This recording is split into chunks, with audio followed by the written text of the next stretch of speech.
मराठों का सिद्दियों से संबंध।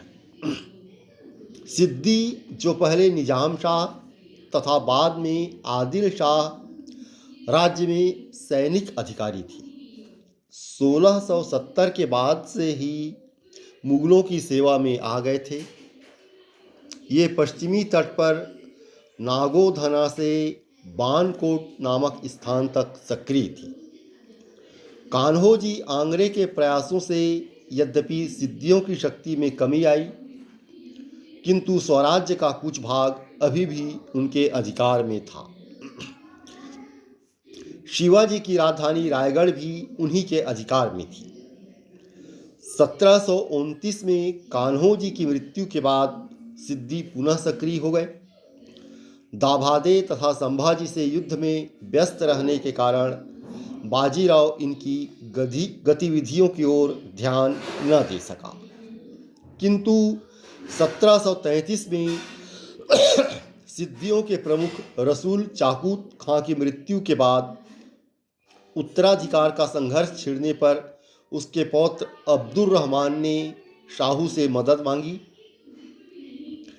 शाहू के लिए यह शिवाजी की राजधानी रायगढ़ तथा बाजीराव के लिए अपने पैतृक स्थान श्रीवर्धन को सिद्दियों के चंगुल से निकालने का उपयुक्त अवसर था। साथ ही उन्होंने इसे मुगलों की शक्ति को छीण करने का भी उचित अवसर समझा, क्योंकि पश्चिमी तट पर सिद्दी मुगलों के प्रतिनिधि थे। 1733 में मई से अगस्त के काल में बाजीराव ने उत्तरी कोंकण में राजपुरी, चौल तथा वीरवाड़ी आदि स्थानों पर कब्जा कर लिया और जंजीरा पर आक्रमण करने का इरादा किया। वह रायगढ़ पर शक्ति के बल पर कब्जा करना चाहता था, किंतु शाहू द्वारा युद्ध को जल्दी समाप्त करने के उद्देश्य से श्रीपति राव प्रतिनिधि को भेजने व उसके द्वारा घूस देकर रायगढ़ पर अधिकार करने के बाद बाजीराव तथा श्रीपति में तनाव की स्थिति उत्पन्न हो गई।